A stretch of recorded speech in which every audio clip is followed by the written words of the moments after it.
এই সংসারে যখনই দুজন মানুষ একত্রিত হয়ে কোনো সমস্যার বিষয়ে আলোচনা করেন, তখন হয় সবার শেষে কোনো না কোনো সমাধান বের করেন বা কোনো না কোনো বিবাদ করেন। এই বিবাদ হলো মনুষ্য জীবনের সবথেকে বড় ঝামেলা, সবথেকে বড় সমস্যা। ভেবে দেখুন, এই বিবাদ কেন হয়? তখনই হয় যখন বার্তালাপ ঠিকমতো হয় না। আর বার্তালাপ ঠিকমতো কেন হয় না? কারণ বেশিরভাগ সময় মানুষ একটাই ভুল করে বসে। সামনের মানুষের কথা শোনেন, কিন্তু তার উত্তর দেবার জন্য, তার কথার মর্ম বোঝার জন্য নয়। কিন্তু যেদিন থেকে, যে মুহূর্ত থেকে আপনি এটা শিখতে শুরু করে দেবেন যে আমি অপরের কথা শুনব, কিন্তু সেটা বোঝার জন্য, তাকে উল্টে জবাব দেবার জন্য নয়, সেদিন থেকেই বিবাদের সমাপ্তি ঘটবে আর বার্তালাপ স্পষ্ট হয়ে যাবে। দেখুন, হয় সামনের মানুষের কথা বুঝতে শিখুন, বা নিজের বক্তব্য ভালোভাবে সামনের মানুষটাকে বুঝিয়ে বলুন। বার্তালাপ নাকি বিবাদ, আপনি কোনটা চান? সিদ্ধান্ত আপনার। আসুন আর আমার সাথে ভালোবেসে বলুন, রাধা রাধা। অনেক সময় আমাদের মনেই ভাবনা আসে যে আমাদের নিরীহ স্বভাবের সুযোগ নিয়ে এই সংসারের মানুষ শুধু আমাদের দুঃখই দেয়। কতবার এমন মনে হয় যে আমরা সবাইকে সাহায্য করার জন্য এগিয়ে যাই আর সকলে আমাদেরই দোষ দেয়। অনেক সময় এমন মনে হয় যে আমরা শুধুই সৎকর্ম করি, সকলের ভালো চাই, কিন্তু সকলে আমাদেরই বিষয়ে খারাপ কথা বলতে থাকে। দুঃখ হয়, কিন্তু আমাদের এটা ভেবে দেখা উচিত যে মানুষ আম গাছের গায়ে পাথর ছোড়ে, শাল গাছের গায়ে পাথর কেন ছোড়ে না? কারণ এই আম গাছে পাওয়া যায় মিষ্টি এবং সুস্বাদু ফল। অন্যদিকে শাল গাছ থেকে আমরা কি পাই? শুধুই কাঠ। তাই যদি আপনাকে কেউ কথা শোনায়, আপনাকে কোনো কিছুতে বাধ্য করার চেষ্টা করে, আপনার বিষয়ে অনুচিত কথা বলে, তাহলে নিশ্চয়ই আপনার মধ্যে এমন বিশেষ কিছু আছে যা তাদের মধ্যে নেই। নিজের মধ্যে আত্মবিশ্বাস বাড়িয়ে তুলুন, ধন্যাত্মক ভাব আনুন, সৎকর্ম করতে থাকুন। কোনো কটুতা এই মনে প্রবেশ করতে দেবেন না। এই মন সুপ্রসন্ন হয়ে বলবে, রাধা রাধা। এই হলো এক আম গাছ, আর খুব যত্ন সহকারে আমি এটা বড় করেছি। প্রথমে বীজ বপন করেছি, তারপর সিঞ্চন করেছি, তারপর এর থেকে অঙ্কুর বেরিয়েছে, তারপর দিন প্রতিদিন আমি এতে জল দিয়েছি। আস্তে আস্তে ওর পাতা বেরিয়েছে, তারপর ও একটা গাছের আকার ধারণ করেছে। এইভাবেই যদি প্রতিদিন আমি ওর দেখাশোনা করি, তাহলে নিশ্চিত রূপে এর শিকড় আরো দৃঢ় হবে এবং একটা বিশাল গাছের আকার ধারণ করবে, যার থেকে কিছু ডাল জন্ম নেবে, আর তাতে আমি পাবো কিছু মিষ্টি সুস্বাদু আম ফল। এবার আম তো সকলের প্রিয়, সকলের পছন্দের ফল, সকলে খেতে চান।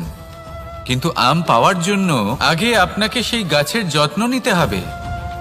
যদি আপনি গাছ লাগিয়ে তারপর ভুলে যান, তাহলে সেই গাছের কি হবে?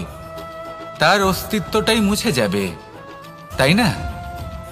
আমাদের সম্পর্কগুলো কিছুটা এরকমই হয়। যদি সম্পর্ক জুড়ে আপনি ভুলে যান, তাহলে তার অস্তিত্বই মুছে যাবে। তাই শুধুই সম্পর্ক গড়বেন না, তাকে পালনও করুন। নিশ্চিত রূপে আপনার এই সম্পর্করূপী বৃক্ষের ডালে আনন্দের মিষ্টি সুস্বাদু আম ফল নিশ্চয়ই পাওয়া যাবে। তাহলে প্রত্যেক দিন প্রত্যেক সম্পর্ক পালন করুন, তার থেকে আনন্দ লাভ করুন। এই মন ভালোবেসে বলবে, রাধা রাধা। সাফল্য। সংসারের প্রত্যেক মানুষ সফল হতে চান। একটু বোধবুদ্ধি আসার পরেই সে সাফল্যের পেছনে ছুটতে থাকেন, আজীবন এই সাফল্যের পিছনে ছুটতে থাকেন। কিন্তু এই যে সাফল্য, তা অর্জন কি করে করতে হয়? ব্যবহার দ্বারা, ছলনা দ্বারা, বল দ্বারা, অর্থের দ্বারা? দুর্ভাগ্যবশত সাফল্য এভাবে লাভ করা যায় না। সাফল্য তখন লাভ করবেন যখন আপনি অসফলতা থেকে শিক্ষা লাভ করবেন। অসাফল্য থেকে শিক্ষা লাভ করা অত্যন্ত গুরুত্বপূর্ণ। করা ভুলের থেকে শেখা অত্যন্ত গুরুত্বপূর্ণ।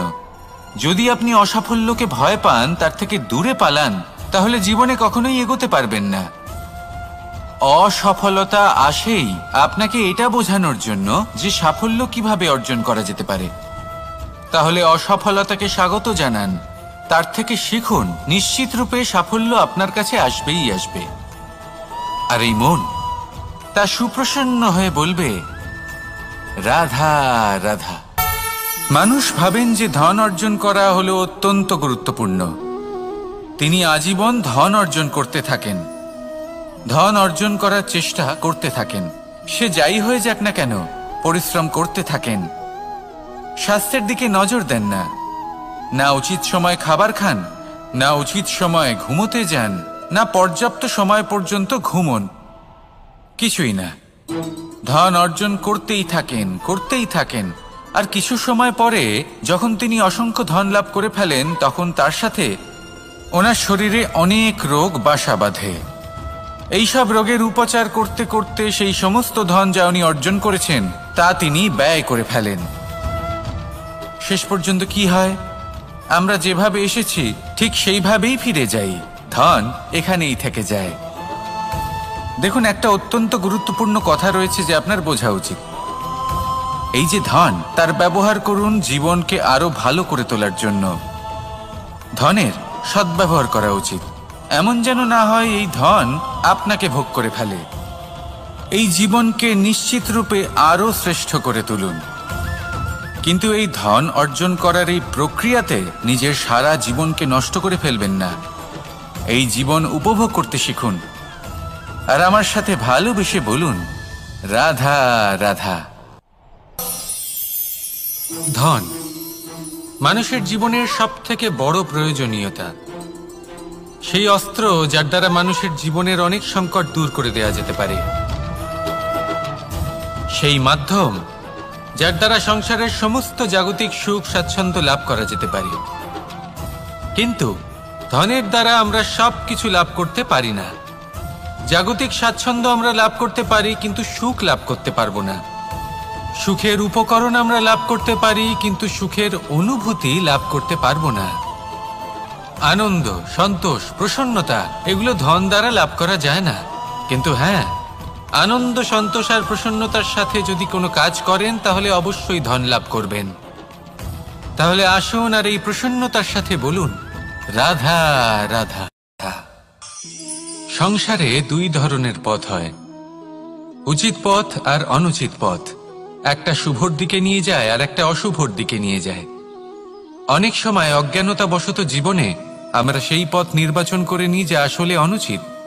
তারপর নিজেকে আশ্বস্তও করে ফেলি যে এই পথেই চলতে হবে, এখান থেকে ফেরার পথ নেই। কিন্তু যদি সত্যি বলি তাহলে এটা শুধুই আপনার ভ্রম। আপনার মধ্যে শুধুমাত্র একটু দৃঢ়তার অভাব আছে, তা জাগ্রত করুন আর বাড়িয়ে তুলুন। আপনি দেখবেন এই সংসারে এমন কোনো পথ নেই যেখান থেকে ফিরে আসা সম্ভব নয়। এমন কোনো মানসিকতা নেই যা বদলানো সম্ভব নয়। যদি আজ এই মুহূর্তে আপনার মনে হয়ে থাকে যে আপনি কোনো অনুচিত পথে আছেন আর আপনি কোনো শুভ পথে যেতে চান, তাহলে ওখান থেকে ঘুরুন আর ফিরে আসুন। আবার সেই মোড়ে ফিরে আসুন আর সেই পথ নির্বাচন করুন যা আপনার জন্য শুভ। একটু সময় অবশ্যই লাগবে, কিন্তু নিশ্চিত রূপে আপনার উদ্দেশ্য এবং আপনার গন্তব্য এই দুই অনেক শ্রেষ্ঠ হয়ে উঠবে। তাহলে আসুন আর আমার সাথে ভালোবেসে বলুন, রাধা রাধা। মানুষের জীবনে সবসময় কিছু না কিছু ঘটে চলেছে। কখনো ভালো কিছু ঘটে, আবার কখনো দুর্ঘটনা ঘটে। এবার যখনই কোনো দুর্ঘটনা ঘটে, মানুষ ঈশ্বরের কাছে প্রার্থনা করে যে হে ঈশ্বর, আমাকে রক্ষা করুন, এই বিপদ থেকে আমাকে উদ্ধার করুন। বা সে সেই সমস্ত দোষ চাপিয়ে দেয় নিজের প্রারব্ধ, নিজের ভাগ্যের ওপর। কিন্তু যদি আপনি গভীরভাবে ভাবেন, তাহলে প্রত্যেক দুর্ঘটনা, বাধা এবং বিপদ আপনার জীবনে শুধু একটাই উদ্দেশ্য নিয়ে আসে, আপনাকে আরো যোগ্য করে তোলার জন্য। যদি আপনাদের একটা উদাহরণ দিই, বর্ষার ঋতুতে যখন প্রচন্ড মাত্রায় বৃষ্টি পড়ে, ছাদ থেকে জল পড়তে থাকে, তখন আপনি নিশ্চিত করে নেন, স্থির করে নেন যে এবার আমি এই ছাদকে নতুন করে বানিয়ে তুলব, আরো শক্তিশালী বানিয়ে তুলব, আরো দৃঢ় বানাবো।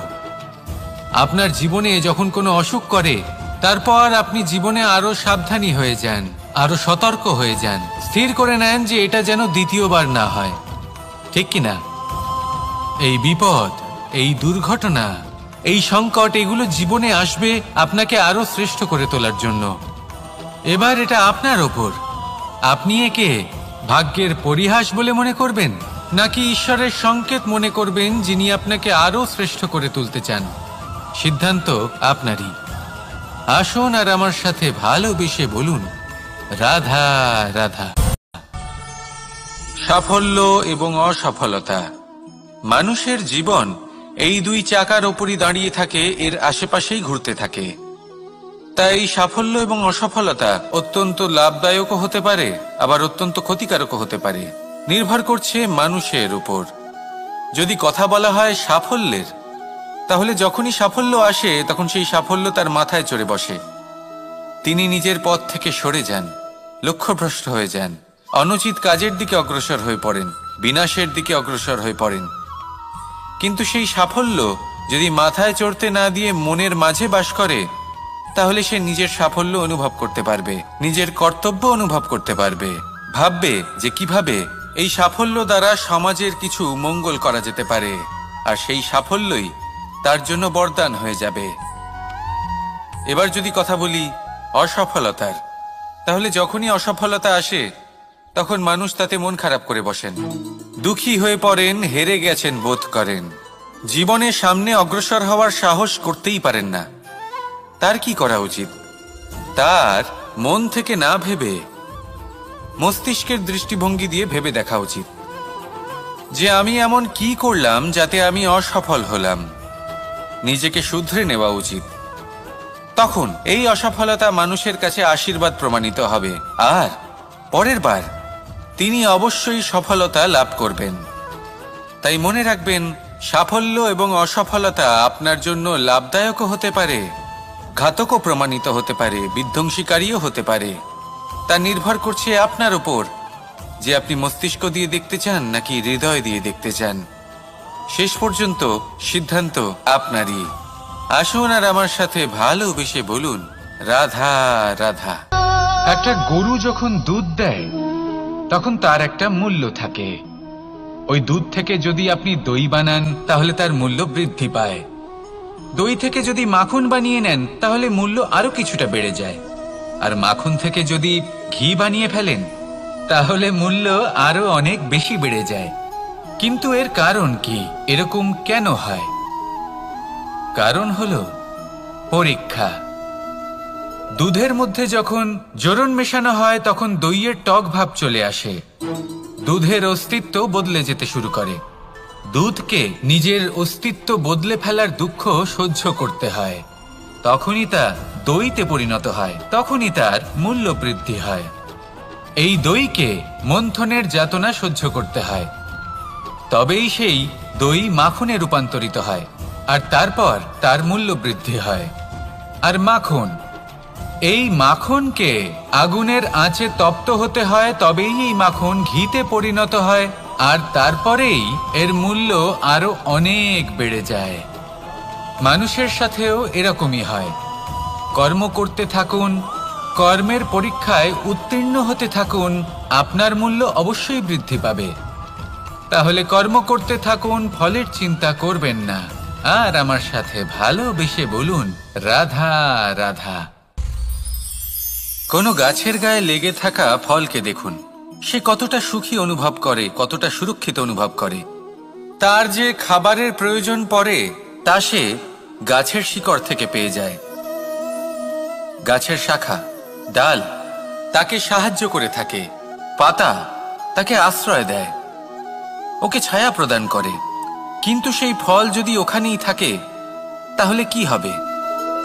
উচিত হবে না। ওই ফলকে ছেড়ে পড়ে যেতে হবে, মাটিতে পড়তে হবে, সেটা ফেটে যেতে হবে, নিজের বীজকে মাটির নিচের অন্ধকারে পৌঁছে দিতে হবে। তারপর সে রূপ পাল্টাবে, আর এক অঙ্কুরে রূপান্তরিত হবে। অঙ্কুর যা বৃক্ষে রূপান্তরিত হবে, বৃক্ষ যা অনেক ফলকে জন্ম দেবে। সেইভাবেই আপনি জীবনে যদি মহান কিছু করতে চান, শ্রেষ্ঠ কোনো কাজ করতে চান, তাহলে আপনাকে সুরক্ষা ক্ষেত্র থেকে বেরিয়ে আসতেই হবে আর কর্ম করতে হবে। দেখুন, সোনাকেও কুন্দন হবার জন্য তপ্ত হতে হয়, আপনাকেও মহান হবার জন্য কর্ম তো করতেই হবে। তাই কর্ম করুন, মহান হয়ে উঠুন, আর আমার সাথে ভালোবেসে বলুন রাধা রাধা।